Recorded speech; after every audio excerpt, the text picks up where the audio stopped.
Hello, everyone, and welcome back to another episode of the Sound Lodge Podcast, also known as the Lodge Podcast. Welcome, everybody, to episode 17. Episode 17. It's 1/4 of 68. It's going to be a big one. It's going to be a huge one. And mark your calendars. That's going to be May 22nd. 2000. That's so not sure. 2036. I think it's going to be a year. There's 48 weeks in a year. How many weeks? 52. 52. 52 weeks in a year. We're on episode. Yeah, so that'll be like a year from now. That's a long time, actually. Wow. Dude, it makes you think like like Joe Rogan podcast. He's on like episode 1,000. Yeah. But he does them every day, though, right? I don't think he does them every day. He does. I think them he maybe does used to do them every three day. times a week. Yeah, but it's very frequently. Much more frequently than ours. We got to get up there.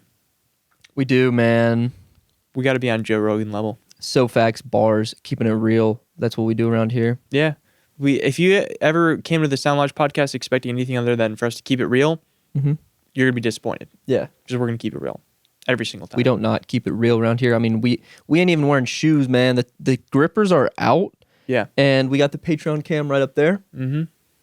Subscribe to the Patreon. You'll be able to see that. No, for real. You'll be able to see my toes are sunk into the carpet. I'm gripping the carpet with my ripping toes. my carpet. It's kind of annoying, but yeah, I'm digging my toes in. I'm going to let it slide because I'm zen now. Mm-hmm. Yeah. Meditation session. No, for real, guys. Seriously, subscribe to the Patreon because you will get access to nothing. Yeah.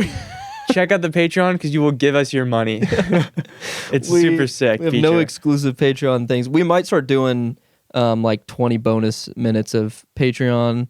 That was an idea. But the real thing that the Patreon does have, which you don't need to subscribe for, lectures. Mm-hmm. Yeah. The lectures are free, or not free, but they're free to people who don't have membership in the Patreon. But they're $50 each, and they're like a really long form video with no cuts or anything. It's just us going in super hardcore into a topic. You're a professor. Yeah. We dress up like professors and everything, so you feel like you're in school. It's a cool little vibe, and I enjoy doing them. It's like every time I finish them, I'm always really, really proud of just like the way that we've planned it all out and everything. So we take a lot of time on those. And if you ever want to know any like really in depth about any specific topic, that's where you should go. Yeah. So. No, I'm excited to have a bunch of those up. We have 3 up right now, which very, very proud of those 3.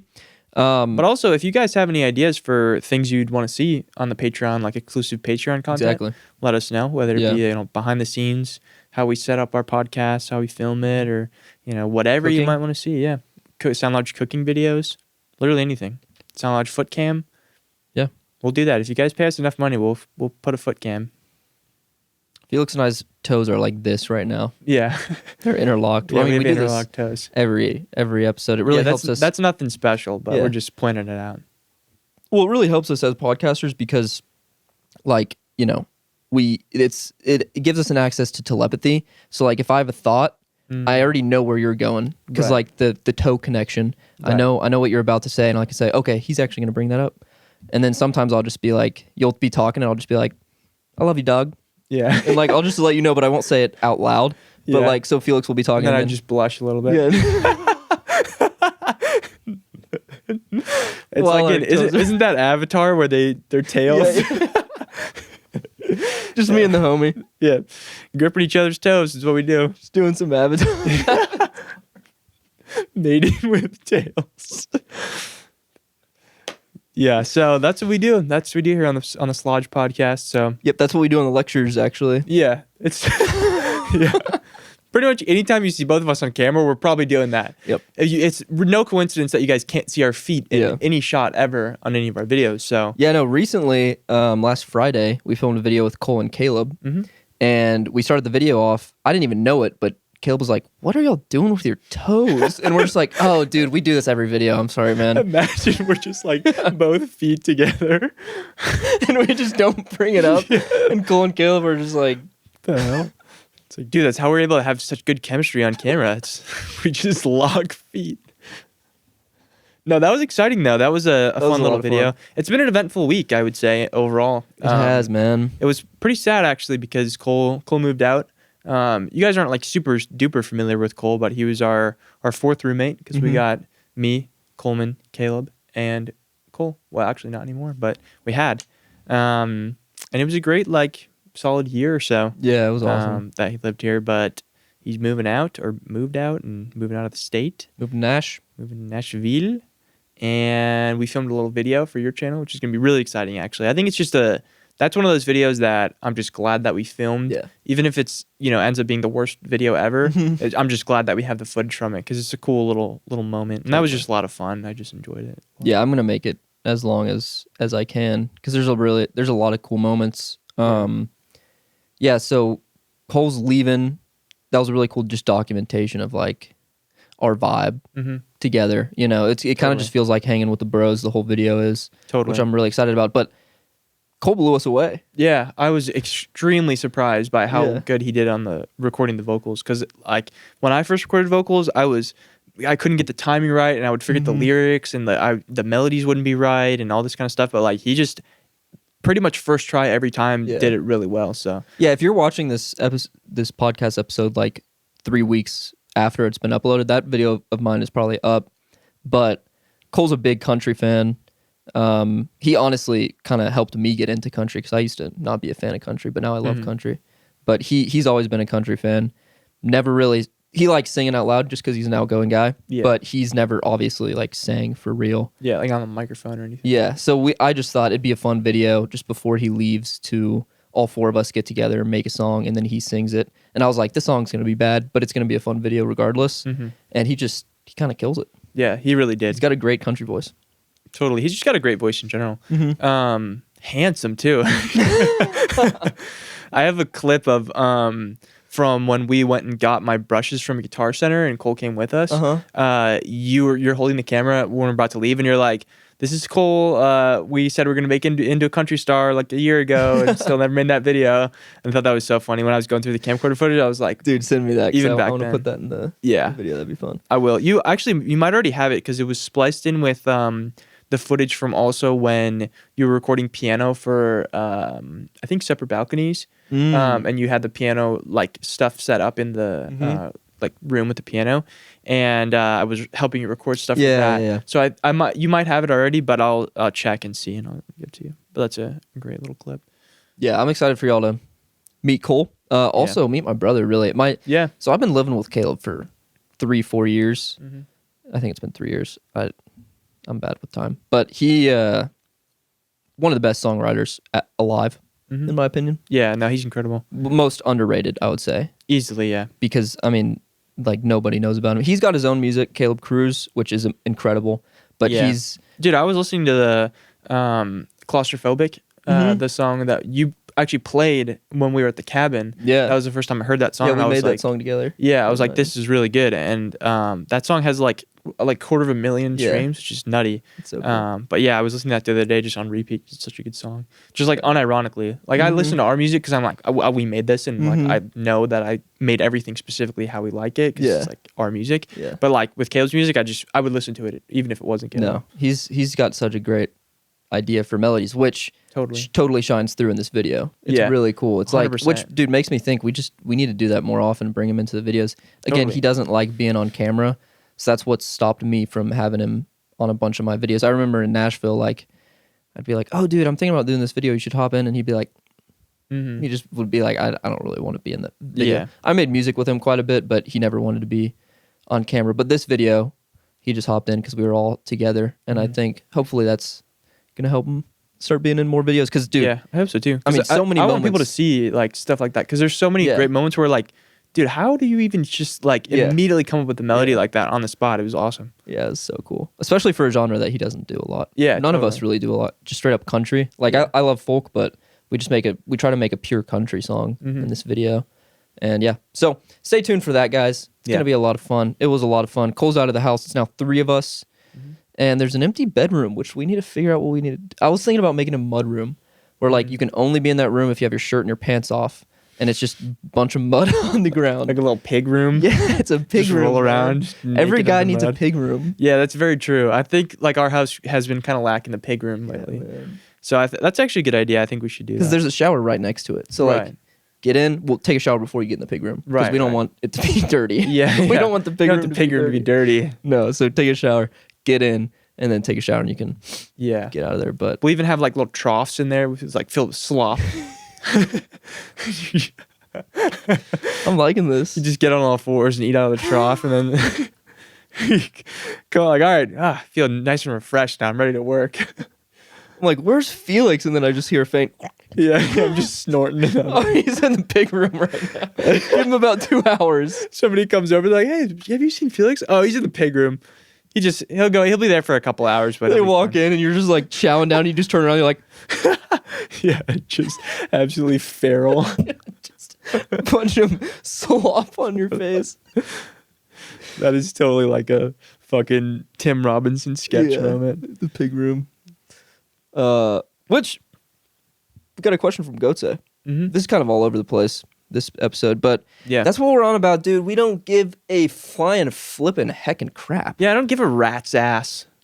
Actually, Can we keep the language a little? yeah, I don't give a rat's behind. Götze says, y'all are genuinely so funny and handsome. Would you ever consider getting And into... huge muscles. Oh, yeah, and huge That's muscles. yeah. Would you ever Thanks, man. consider getting into making comedic sketches or anything like that? We've thought about this before. Just because, like, whenever we talk, we'll say a joke and then we'll both be like, dude, we are so funny. Yeah. We need to make a podcast. Yeah, we should start a podcast. And dude, just everybody, I can't even like go outside because everybody's like, dude, you're so funny. Like, oh, like how you're so hilarious. Like you're the funniest person I've ever met. And it's just like really hard to deal with. And it's just like, I'm being me, man. Yeah, I'm just chilling, man. But they're like, oh, dude, you gotta like do stand up comedy because you're like the funniest person I've ever met in my entire life. And I'm like, I don't know, whatever. But yeah, I don't know, maybe. We made one because we talked about it quite a bit, like just making funnier videos and not like Just like little sketches and stuff. exactly because our videos are, I would say they're pretty funny just because you and I are together just cracking jokes. Yeah. But It's never like a planned thing though. exactly, Like we never like none of the things that we do are ever like planned out jokes or bits or anything. I think every once in a while, like an intro will plan out kind of like loosely. yeah. But for the most part, it's kind of just whatever happens naturally. And that's kind of like just how we are off camera too. It's just, just kind of fucking hilarious. But yeah, we've talked about it. And I think the one that I can remember is when we were trying to figure out how to announce the album video. And you were at my house and we filmed the like thing where you like came to my house. That was like the bit, is that you came to my house and you're like trying to like hit me up to drop the video or whatever. But we'd never put that one out or anything. Yeah, I remember we had to do like 5 takes because we kept laughing out loud. Yeah. So I'd just sit in the back. Yeah, that was funny. Never. That was fun. That was a funny video. That was for the cabin trip. Yeah. So I guess we could do that. Yeah, we could do that. I don't know. Whatever. Depends how much you're paying us. We're writing for SNL. How much is our contract? Actually, when I was first starting out doing YouTube videos, I definitely did a lot of like little sketches and stuff. Like me and Cyrus filmed a bunch of sketches. There were just a bunch of now like super cringy sketches. For sure. But at the time we were like, this is sick. Yeah. Man, this is dope. But you watch it now and like physically makes you sick to your stomach. But I used to write not like sketches, but I used to film a lot of like war movies with my friends with like Nerf guns and stuff, and I would always write those out. I'd always make me like the dude who like sacrifices himself or like saves the day somehow, and then I would always film them with my little brother Wesley, and Wesley would always be the first death. yeah. I would just get him. Yeah. He'd get killed in some way, first death, and then Yeah, so you can hold a camera. But I would write those, dude. That always used to be so much fun. I also used to write videos as well with my friend, like not write at all. It'd just be like we'd sit down and we'd talk about what we want to shoot, and then I'd film with my iPad, which is so funny. Yeah, those are definitely the first videos that I ever did. Were like me propping an iPad up and like filming us playing 2K on the big TV or something. But yeah, those were good times, man. The majority, I never really wrote when I was like really young. I never really wrote any videos out. And even when I kind of got more actually into YouTube and like got a proper camera and everything and started making videos for real, I didn't really plan out videos very often. It would kind of just be like, I have a rough idea, a rough concept for what I want to do, and maybe like a couple key things that I want to hit, and then I would do that. But I never really like wrote anything proper. Like I didn't really do any scripts or anything like that. Definitely when I was younger, like before YouTube and before like any of that stuff, before like technology at all, I would like play little games where I was the hero and I had to like fight off the bad guys Yeah. and defend my home from zombies or something. Which is, I feel like that's kind of a very important part of your childhood that you need to have. Like the kids who just don't go through that just end up being like absolute weirdos. Yeah. And I feel like that's like the majority of kids now. We probably talked about this before, but like the majority of kids now just don't like use their imagination and go outside anymore. I mean, it's difficult. It's like I'm not even hating on them because like I knew how difficult it was when I was in middle school playing video games. Like just the draw and the attraction of video games, just shutting your brain off and having these bright lights flashed on your face. Yeah. But like before I even knew about video games, that was everything. Was just imagining and like making games with my brothers or going to the park. Yeah, there's like 5 of us at the park. What are we gonna do? There's a goalpost over there. Let's figure out some kind of game we can play. Yeah, exactly. Which I feel like that's such an important thing to be able to kind of activate the parts of your brain that are responsible for creative thinking and like coming up with ideas and stuff. Because without that, you basically just have like a computer thinking for you and doing everything for you, which is kind of sad. But I don't know. We can complain about that all day. But I think the important thing is just making sure that your kids actually just go outside. Like that's just don't give them a phone. Yeah. Phones are the devil, man. It's those damn phones. So you just finished your album? Yeah, it was honestly pretty crazy process because I started everything back in August. Like I made August Rain, which is the song that I dropped back then. And then I made another song and I was like, this would be cool to like drop these back to back because I was going to just do another video the same way because that video did pretty well.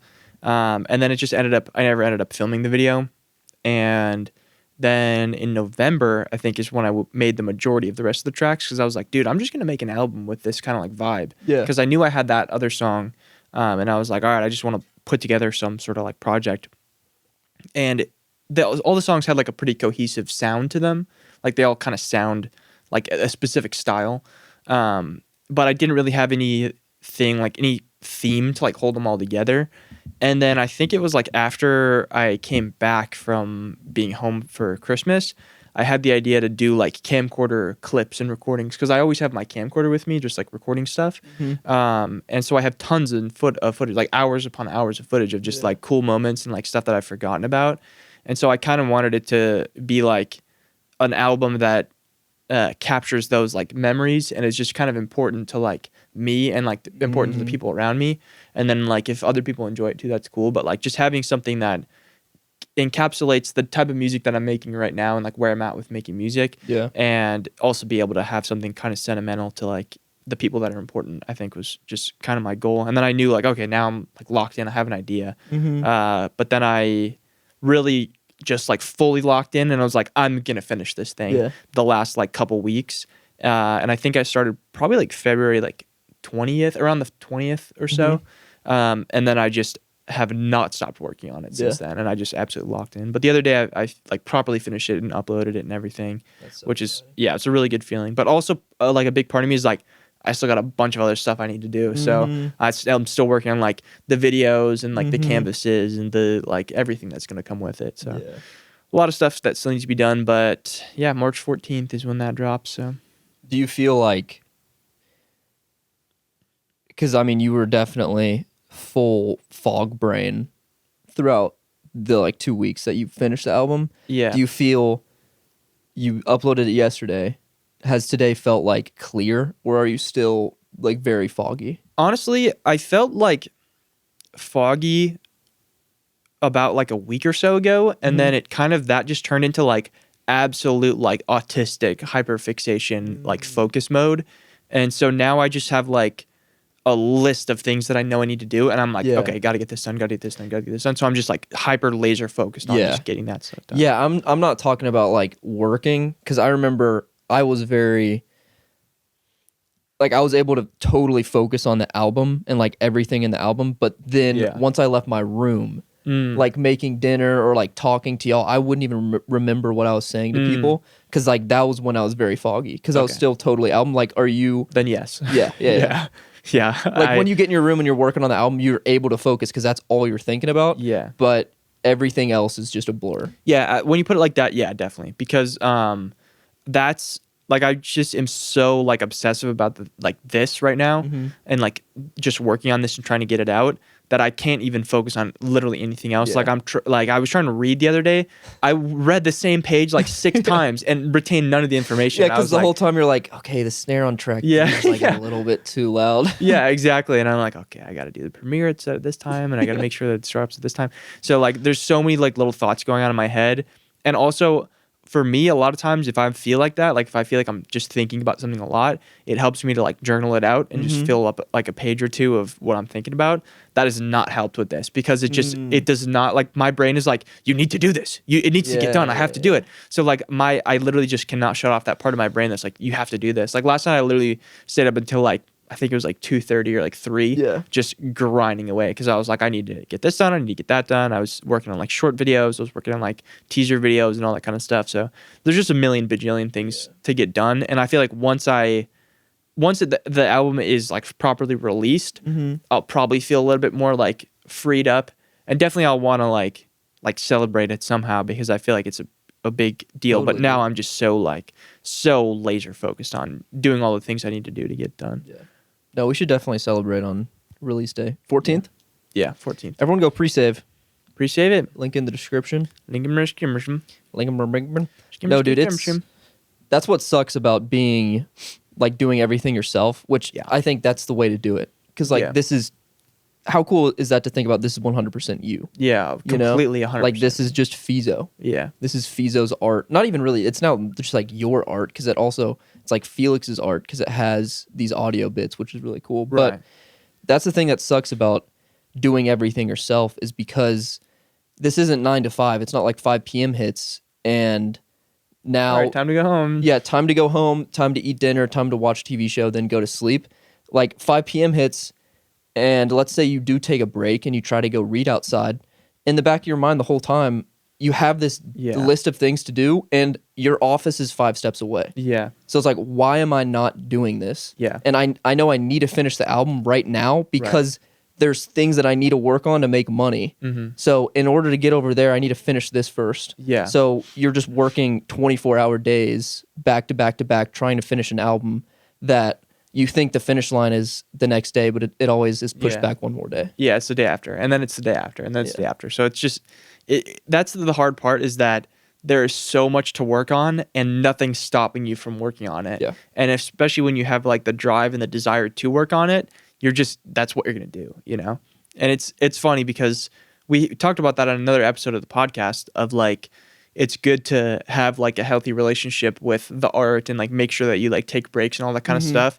But honestly, a big part of my brain now is like, also, and I think I might have even said that in that episode, but just go with whatever your body's telling you to do. And it's like, right now, my brain and my body's like, you gotta fucking do this, man. Like, you gotta get this done. So that's kind of the wave that I'm riding. And normally, like before, I would like beat myself up about like not doing the normal routine stuff that I do.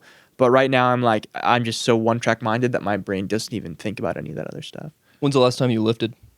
I don't even know. Really? I think it was probably last week. But I just literally my schedule, like it used to be like I had a pretty good schedule where I would wake up probably around like 7 or 8 or so. I would run like 2 miles, which I've still ran. Okay, I'll like run in the mornings, but lifting just takes so much longer, especially like the way that I lift for a lot longer. But I would run in the mornings, and then I would come back, shower, shave and everything. And then I would start working on stuff. And then at like about 10, I would just have like yogurt or like a small little snack or something, just like fuel my body. Then I'd work probably until like 12 or like 1-ish, and then I would lift. And then after I lift, I would eat lunch, and then I would just keep working. And then if it's like today, if it's Tuesday, do our stuff. And then if not, like probably work until like 5 or 6 or so. And then, you know, maybe even sometimes 7, and then just like eat dinner and then pretty much be done for the day. Yeah. But now my schedule is wake up at like 8, work until like 1 or 2 maybe. Then I will eat. I'll eat like yogurt then, because I'm like, I don't want to eat a full meal because it's going to take a lot longer, and I can't get back to work.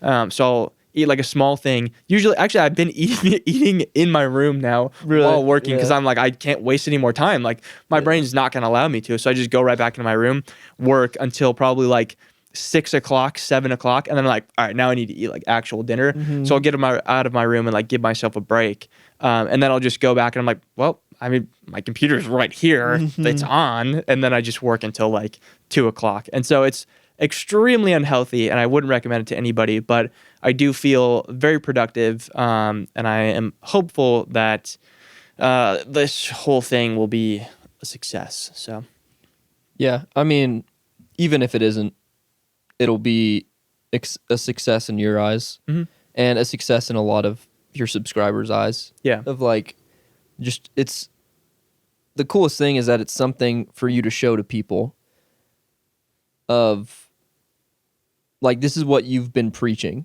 Yeah. Of following your taste, making the music, Right. following, not trying to succumb to all of these pressures of, you know, you have to do this for the certain music. It's like you're just making literally whatever you want to make. Right. And now you have these 8 songs. You have this album, fully self-produced album, where people can look on that and be like, "Whoa, like he really actually did this thing." Yeah. I think that's the coolest part about getting it out, and like, you know, definitely try to promote it, and because the beats are really good, but don't get obsessive about the streams. Like, just move on to the next project. Yeah. And know that you have this huge catalog of songs to where if you do, you know, have another success that's in another avenue, everything's going to bring more eyes to the album. Yeah. So like putting all your eggs in the basket of like, I spent so much time on this album, now it has to pay me back. Yeah. It's like, when you were making the album, was that what you were thinking? I don't think so. I think you were making it just because you wanted to make it. Yeah, exactly. I think I'm just going to try to like promote it as best as I can. Yeah. But at the end of the day, I've never really stressed much about that, because it's like, if people are going to listen to it, they're going to listen to it. And then if not, it doesn't really matter. And I think it's the precursor to people even listening to your music at all is if it's important to you. And I think that's honestly, the main driver of this whole thing was that it was something that was important to me. And for a long time, I have wanted to make an instrumental album, and I've had so many ideas like over the years, but I've never actually gone through with it and done it. But like, to actually have done it this time and like taken on such a big like undertaking, that was just what really made me passionate, what made me keep going with it. Not like, oh, this has to like do really well, because like, I mean, it's instrumental music. Like, how many people even listen to instrumental music anyway? So it's like, I'm just doing it because I enjoy it, and I want to share what I've been working on with people, with the people that care about my stuff. So yeah, I'm gonna do what I can, obviously, to get it out there to people and get some exposure. But after that, it's, you know, on to the next thing. Like, I'm excited to just drop more music too and experiment with more stuff. And I'm really excited about the video too, because I think the video, people will be able to see like how kind of what I was going through when I made it, and like how hard I worked on it essentially, and see just like everything that I did to get it to where it is. So I'm excited for that to come out as well. And I think hopefully the video is going to turn out well and be a cool little vibe. So yeah, I've got everything planned out at the moment. So hopefully, you know, it'll be Very cool. exciting. Yeah, I remember. I just think it's so cool that you finished it and it's going to be released now. Because I remember it was like 2 years ago when you were in Chicago thinking about making an album, and you had that idea of the space album. I was just telling your dad about that. And Really? He was like, that sounds really cool. And I was like, yeah, it's just one of the many ideas that I've had throughout the years of like things that I should make. Yeah. And also the thing that I wanted to do for a long time was get like features on the album of like people singing or like rapping over certain songs. But then I just made this, and I was like, yeah, it's just, this is it. I think as a debut album, I think this is the way to go. Yeah. Of like, this is 100% me. Also, I think I very much was inspired by all of the other producers who have released their own music too. Like Kenny Beats dropping his thing. Like, obviously he had features on the album and everything, but him having a mostly instrumental album that he dropped, it was really cool. And like seeing that actually get like a ton of success was awesome. Also just Mac DeMarco dropping his instrumental stuff that he's done, and just a lot of other people. 700-track instrumental album. Yeah. But even the one before that too, that 5 Easy Hot Dogs, that was really awesome to see. And I think just it's cool that people can appreciate music even without lyrics in it too, you know? So yeah, I don't know. I'm excited for people to hear it. That's the most important thing. And just I'm excited to be done with it. Yeah. So yeah, cool vibes. Cool beans. Check it out, guys. Dreamer. May 14th. Produced by yours truly. May 15th? May 14th? 14th.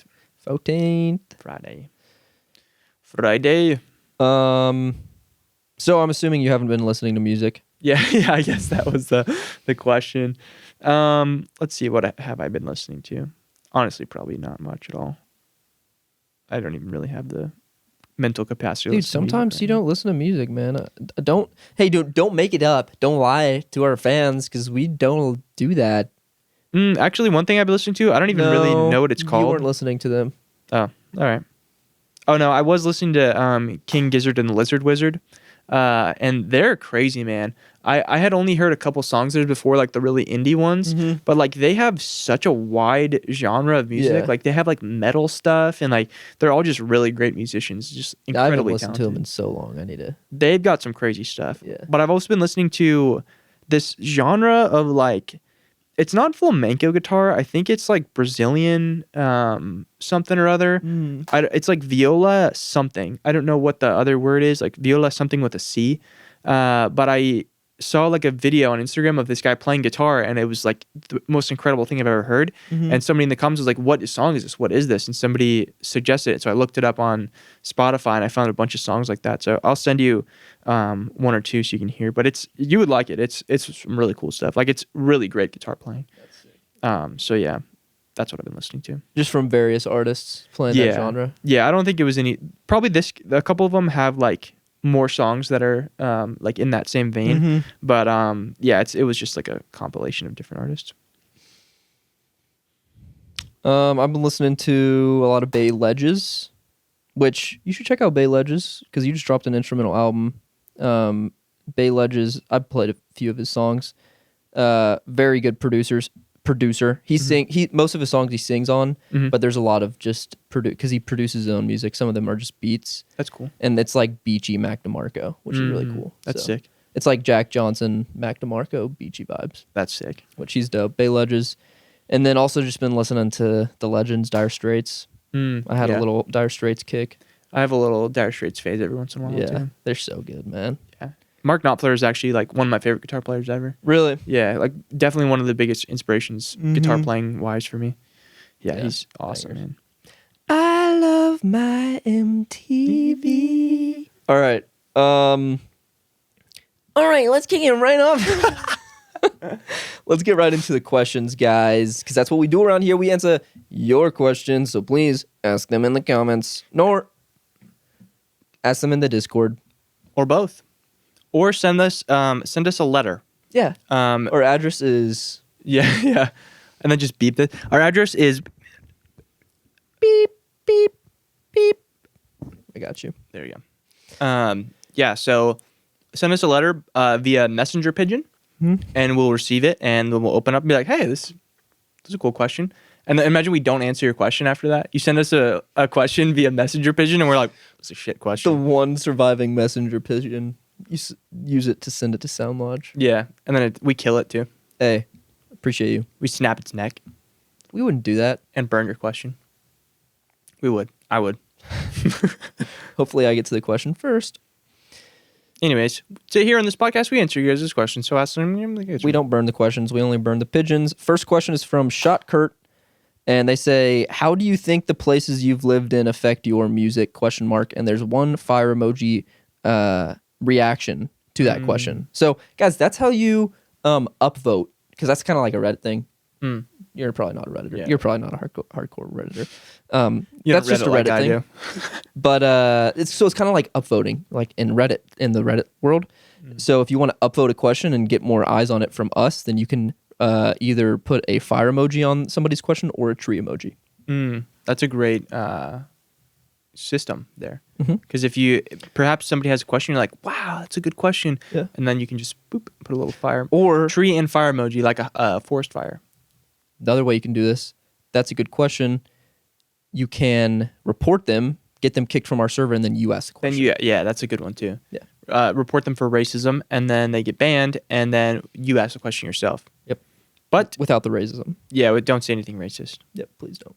Yeah. Places you've lived in. How do they affect your sound? I think definitely pretty heavily, because I think each kind of regional area has specific music that, the people there listen to. Like definitely growing up near Chicago was like a very much a staple of your childhood, like hearing a Chief Keef song for the first time, you're like, this is insane. Yeah. This is the greatest thing ever.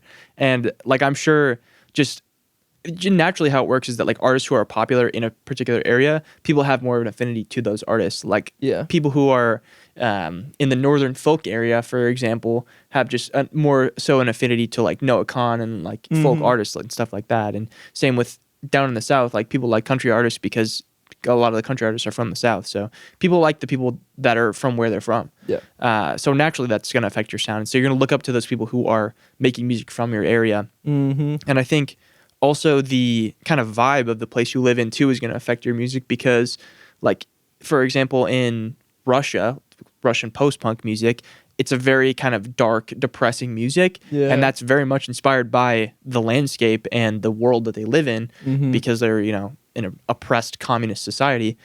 So their music kind of gives off that vibe. Same with like Seattle and grunge music coming out of Seattle. Same type of vibe there. Same type of vibe of like beachy kind of flowy stuff coming out of California.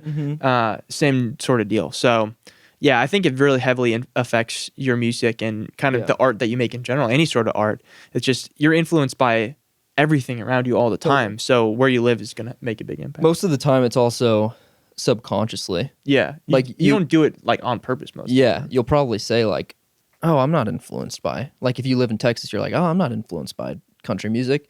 But now you're adding a slide guitar to your pop song, Right. So I think I'm also the same way. Like I lived in Texas for a lot of my life. And funny thing is when I lived in Texas, I lived in the Dallas area. I didn't like country music. And then I moved up to Oklahoma and still didn't really like it.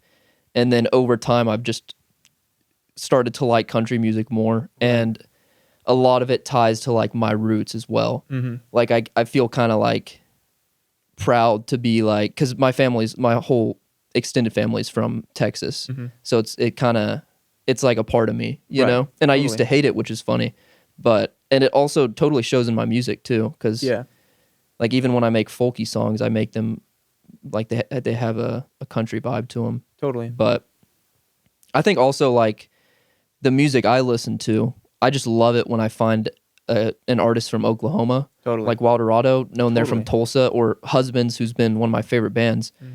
I listened to them before I even knew they were from OKC. But now that I know they're from OKC, like they're that much more of my favorite artist. So I think it's really cool. I'm just hoping like OKC gets a bigger music staple. Music scene, yeah. Well, huge thing, Patrick CC. Dude, we need to hit up Patrick CC. Guys, if y'all know who Patrick CC is, then you might know that he just opened up a studio in OKC. It's pretty awesome. Go spam him. Yeah. And tell him to check out both Fizo and Zol. Yeah. And tell him to hit us up. Yeah. We're not hitting him up. Yeah. If like we're gonna play. We're too proud to hit up Patrick CC. We're too proud. No, I definitely need to hit him up and be like, because one of our video ideas was making a song in a studio for the first time. Yeah. That would be perfect. Yeah. I mean, that would free be studio time with Patrick and shouting out his studio. That'd be such a good way to introduce that, is being like, hey, like we have, like a following on YouTube and we've never been to a studio before, like a proper studio. So that'd be pretty awesome. So yeah. But also, I mean, Park Ranger's going to be blowing up this year too. Actually, that's the main thing that I'm really excited to be done with, like going straight up autism mode on my album, because like I'm ready to go autism mode on some Park Ranger songs. Yeah, I finished my album and I was ready to go. And then you got into your album, which I'm so glad that you spent the time doing that. You gave me time. You gave me like 2 months to work on mine. So now that we're both done, it's Park Rangers time. Because we've been planning. Yeah. 2025 is Park Rangers year. Also, the thing is, coming right off of like making a bunch of music like that, I'm so ready to just like make more music too. And also like going from the phase of being super creative and like recording a bunch of stuff and adding melodies to like, okay, I'm sitting at the desk now for mixing and mastering and doing all that like boring stuff for hours. I'm like, okay, now I'm so ready to get back to like recording and doing all the cool stuff. So yeah, I'm super excited for all the Park Ranger stuff that we got coming. Dude, also you've definitely become a better drummer, better guitarist, better engineer from working on this album. 100%. Yeah. Like I definitely, much more confident in my drumming and everything. And I even noticed with like guitar too. Like obviously there's not a whole lot of crazy guitar stuff on the album. Like it's not insane. I just have a lot of guitar layers, but I just have, I wouldn't say like better technical ability, but I just, my like feel for like guitar melodies and all that kind of stuff has gotten a lot better and like what sounds good together. And I think just every time you work on anything, you're going to get better at it. But being so like intertwined with such a big project, like I feel like I've gotten a lot better without even really realizing it. So I'm excited to just see how that's evolved the Park Rangers music now too.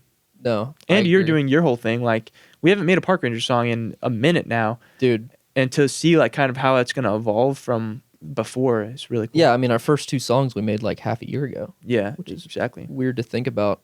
So, and the cool thing is we have like 4 songs ready to go. Yeah. And one of those is one of the best songs we've ever made. 100%. So like, yeah. dude, we need to, I think that should be the next song we make. Yeah.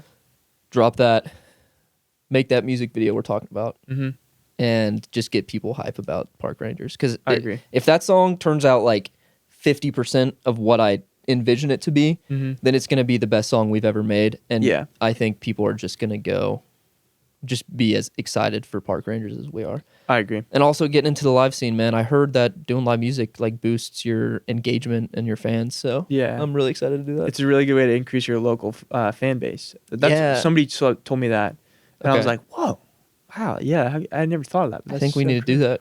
Yeah, it's a good idea. So we can. No, we actually do, dude. We talk about it so much, man. We do. We also just need more songs, though. It's scary. It's scary getting up there and singing in front of everybody. It's really scary, man. I'm going to play the wrong guitar note again, actually. Hey, guys, this is Will Park Rangers. Can everybody look on the ground while I sing this? It makes me really nervous when all you guys are looking at me like that, so can you look away? Yeah, no, we also just need more Park Ranger songs, because, like, I feel like when we go up and perform, like, we should just do just straight up Park Ranger songs. Like, I'm definitely down to do some, like Call My Name and, like, Ghost and stuff. Those are, like, kind of I also think, dude, those are, like, Park Rangers prequels. That is a good point, yeah. But, like, so I'm down to play those, too. But I think once we have, like, a good solid, like, 6 or 7 songs, I feel like we'll have a good little set. I think we should also... The thing that's going to suck about the live music is that we're going to have to drop our ego. Yeah. Because, like... Not that we're huge YouTubers, but like we do have followings, and we've been doing YouTube and everything for a while now. So we're confident in our abilities, and we're confident in our production abilities. Right. We're not skilled at all with the live performance stuff. Yeah. It's a whole different beast of like making yourself sound good in person with no effects or anything. Whole different beast. And it's also like, we shouldn't get up there and be like, these people want to hear Park Rangers. Like, we need to be at a place where if we're playing like a small little venue and it's like a bar or something, we need to have 4 backup songs of like country songs that everybody's going to be like, okay, I'm having a good time now. Like, we shouldn't be like, we're Park Rangers, we're never going to play covers. Like, we need to play some covers, especially while we're getting our feet wet with the live music. I also last thing I want to happen is like, we drop this song and it blows up, and then we have a huge fan base, and now we have to play in front of all these people. Like, so we really got to get into it. We should just do open mics, and like, the good thing about the open mics is that we're most likely going to be better than at least 20% of the people fucking spoken word guy who goes up there. Yeah, I agree. I think just definitely starting out doing just a bunch of random stuff like that would be really cool, and just getting people like excited to like hear us play, and also just getting to where, I mean, like we were just saying, like the more that you make music and produce music at the computer, the better that you get. That's how anything and everything works. Like, just the more you do it, the more confident you're going to be. And also, if we, you know, let's say this song blows up, right? Or like any one of our Park Rangers songs blows up and we have to perform, we're going to feel so much better going out and having to perform that song if we've done it, you know, 7 other times, even if it was just with like random cover songs, than having only done like one little show before. So I think playing one song at one show. Yeah, playing a single song. We've played a total of 4 minutes live before in our entire lives. It wasn't that bad, which is the good thing, but it could have been a lot better. I just rewatched that video of yours, and it was pretty brutal. it was pretty brutal. No, once we got past the first like really horrible part, we settled into a groove for sure. But it was just me going on the note. That was so bad, man. That wasn't the worst part, dude. Your part wasn't. The part that was worse is like, I'm just singing over here and the mic's right here. It's like, I completely forgot that. We need to get more band members. That's a big thing too. We'll sound so much better and be so much more confident if we have like just at least I'd be more confident singing if I was like the only thing next to me is a guitar. Yeah. Like I'd like to have some drums and some bass. So like Totally. filling up the band would be sick. And then also just like the good thing is that it's getting warmer. So we're going to be in the garage a lot more. Yeah. Which is exciting because the garage has been freezing and playing live is, jamming is difficult when it's frozen. Yeah. But it's also not that fun when it's hot. So we need to keep that in mind. True, yeah. So we need to just, I say like this week, just start getting out there, having some fun, jamming. Yen. Low battery on this, so we need to. Oh, yeah. Also, dip. like learning all of our songs too, because I don't even know all of our songs by heart. So our songs are a little weird too. Yeah, we always have weird chords, especially Park Ranger songs. Yeah. Like we've got a lot of weird chords. But yeah, so more live stuff help boost your local audience. Yep, we're gonna be getting into that. Thank you for the question, shotcurt. Being where you lived is definitely affecting you. Definitely. Maybe we did not answer that question well at all, but I think we did originally in the beginning, but then we just trailed off. Eli Forest says, when it comes to quantizing my recordings, how much of a perfectionist should I be? Sometimes I don't even care and I just don't quantize anything, and I think it's okay, but it sounds a little sloppy. A little bit. Next question. You be a little bit of perfectionist. No, I think definitely I can't. My opinion changes every 5 days. Yeah. About whether being a perfectionist gets in the way of you dropping a lot of music or helps you develop a sound and actually make good art. What I think is that you can't just let your perfectionism be completely uncontrolled, because if you are just a completely unbridled perfectionist, then it's going to get in the way of you dropping music. But I think if you take your perfectionism and kind of use it as a tool and kind of cap it and control it a little bit, then you're able to make really good music that you're going to be actually happy with and also be able to drop it. Being like, okay, I know that this is at a point where it's 95% of the way there. I don't need to do everything that's going to take to get the extra, 5% in there so that it's absolutely perfect, because that's going to take me an extra 3 months to drop this thing, and it's just not even worth my time at that point. So being a perfectionist, but also being kind of a realist as well, and being practical and being logical about the art, that's really important, because then you're actually going to be able to drop the art properly. So I think be logical about your perfectionism. I agree with you. I think, like, I'm not going to lie. Like, I become a perfectionist whenever I make music, and it slows down my process like tenfold. Yeah. But I also am very proud about the art that I make. Totally. And when I listen to it, I'm happy that like the guitars are in time and the vocals are in time. And a lot of I hear a lot of music from people who are just starting making music, and a lot of times the guitars are off time, and I love saying like, keep it as raw as you can, like have the indie feel and keep it raw. But a lot of times that does actually get in the way of my enjoyment listening to a song. If like the guitar is just totally off time and your vocals are off time and you don't focus on hitting the right notes. So, and like at the end of the day, if it doesn't sound good, that's what matters. Yeah. Like you can be kind of a little bit off time, not perfect timing. Like maybe you don't record to a click or something and it can sound good. But if you do it and it just objectively doesn't sound good to most people, then it's just not good. Like if it sounds good, it is good. Once the quantizing sounds robotic, get rid of it. There's a happy medium in there where like you don't have to quantize every single note exactly on the grid, but do it to where like at least the downbeats are on beat, so that it will, you'll have some sort of consistency. And it doesn't have to be exactly the downbeats are on beat, but like have some uniformity without being too robotic, like as if you just programmed it. I think that's the important thing there. Yeah, I mean, I think a lot about... So I just listened to Jack Conti, Patreon CEO, just got on Colin and Samir. It's a really good episode. That's cool. But he talks a lot about how there's kind of like a great way to find more success is finding a repeatable schedule, or like a trend to follow. Not a trend, but I'm looking for the right word. I don't know the word. But like posting every week, having something that you do every week and it's repeatable and you can do it often and you can build a following that way. Right. Where it's people come to you because they rely on this and they know it's coming from you. And that's the first way to get big. But there's a lot of other YouTubers who I align with, and they drop less frequently, and they don't follow a schedule. They don't follow a particular way they make the videos, but they do really focus on their taste. Mm-hmm. Right. And that's like Gawk's art.